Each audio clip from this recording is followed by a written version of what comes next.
കുഞ്ഞ പ്രായത്തില് സാരി കൊടുത്തോണ്ട് ആരാ? അയ്യോ ഇത് ലച്ചു ചേച്ചിയാണോ? ലച്ചു ചേച്ചി അല്ല, ലച്ചുമ്മ. ലച്ചുമ്മ, സോറി. ലച്ചുമ്മയുടെ മുടി ഒറിജിനൽ ഹെയർ ആണ് എന്റെ പോലെ. എനിക്ക് കുറച്ച് മുടി കാണിക്കല്ലോ. ഓ, എങ്ങനെ മെടഞ്ഞ് ഇട്ടേക്കണ കണ്ടില്ലേ? പിന്നെ വേറെന്തൊക്കെയുണ്ട് വിശേഷം പറയട്ടെ? നല്ല വിശേഷം. എന്നാലും മറ്റേ കുട്ടിയായിട്ട് അടികൂടിയെന്ന് അറിഞ്ഞു, അതുകൊണ്ട് ചോദിച്ചാണ്. ആരാണോ? താരക്കുട്ടി. ഓ, ഇപ്പൊ എന്താ പ്രശ്നം? പറയത്തില്ല അവള്.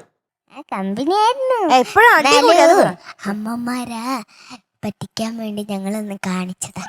അടി കൂടുന്നതായിട്ട് ഇവര് അഭിനയിച്ചു. ഡ്രാമ കാണിച്ചാണല്ലേ? ഡ്രാമ കാണിച്ച. ഇപ്പൊ നിലവിലിപ്പോ താരക്കുട്ടിയായിട്ട് പണക്കത്തിലാണോ? ആര്? ഇജോക്കുട്ടനോ? താരക്കുട്ടി എന്ന് പറഞ്ഞ അവന്റെ ജീവനാ. അതെ, അവനെ ഞാൻ മിസ് ചെയ്യുവാ. Miss you. ശരി, ഏത് പാട്ടാ പാടുന്നേ? വിരലൊന്നില്ലെങ്കിലും വീരാനല്ലേ. ഇജോക്കുട്ട മതിയെന്നോ? അതാണ്. ഇജോക്കുട്ടെ മിസ് ചെയ്യുന്നോണ്ട്, മിസ് യു ആയതുകൊണ്ട്, അതുകൊണ്ട് മനപ്പൂർവ്വം എടുത്തോണ്ടെന്ന പാട്ടാണ്. ശരിയാ. ഇത് കുഞ്ഞു വീരനല്ലെങ്കിൽ അവൻ വെറുതെ കാണിക്കുന്ന അല്ലേ? ടോ എന്ന് കാണിച്ചോണ്ടേ പറഞ്ഞു. വിരലൊന്നില്ലെങ്കിലും വീരനല്ലെങ്കിലും ഇജോക്കുട്ടൻ മാത്രം മതി. വിരലൊന്നില്ലെങ്കിലും വീരനല്ലെങ്കിലും ഇജോക്കുട്ടൻ മാത്രം മതി. ഭർത്താവ് നിങ്ങൾ മതി. പിന്നെന്താ ബാക്കി? ഒരു മുഴം തുണി വാങ്ങി തന്നാൽ മതി. തരാറില്ലേ ചോക്കൂട്ടൻ? നാളെ കൊടുത്തല്ലോ. നാളെ ഒരു മുഴുവൻ തുണി വാങ്ങിച്ചു കൊടുത്തല്ലോ.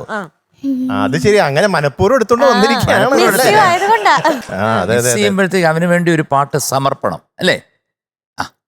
എന്തായാലും നമ്മളെ ഇജോക്കുട്ടന് വേണ്ടി ഈ പാട്ട് ഡെഡിക്കേറ്റ് ചെയ്യുന്നു. അതെ, മിസ് യു ആ ഞങ്ങൾക്ക് എല്ലാവർക്കും ഇജോക്കുട്ടൻ. ലച്ചൂട്ടി, എന്തോ മോക്ക് ഇതിന്റെ അർത്ഥം അറിയാവോ ഈ പാട്ടിന്റെ? ഇല്ല, അറിയാത്ത നല്ലത്.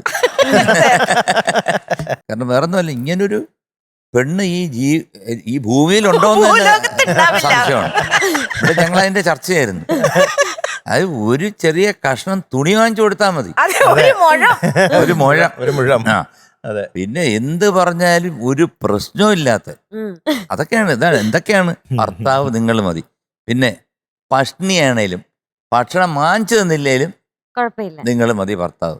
ഇങ്ങനെ ആരെങ്കിലും പറയോ? ഞാൻ പറയത്തില്ല,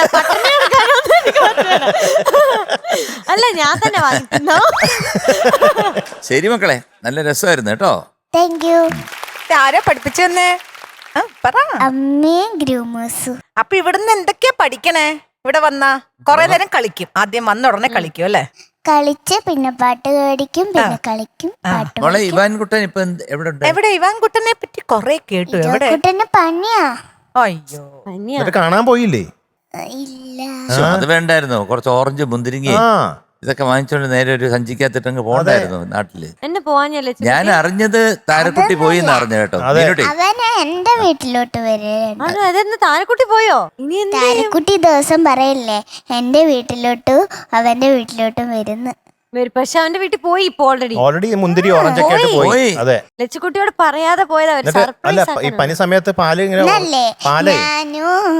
ഞാനോ താരേ ഇജോക്കുട്ടനെ പരിച്ചിട്ട് ഭദ്രന്റെ സ്കൂളിൽ പോയി. അയ്യോ, എനിക്ക് ഇവാൻകുട്ടിയെ കണ്ടേ തീരൂ. അടുത്ത പ്രാവശ്യം വിളിച്ചോണ്ട് ഞാൻ ഉള്ളപ്പോ തന്നെ സുജു ആന്റിക്ക് കാണുന്ന വളരെ വളരെ വളരെ ആഗ്രഹം. എനിക്ക് സഹിക്കാൻ പറ്റില്ല. അടുത്ത പ്രാവശ്യം വരണം. കൊണ്ടെണ്ണട്ടോ.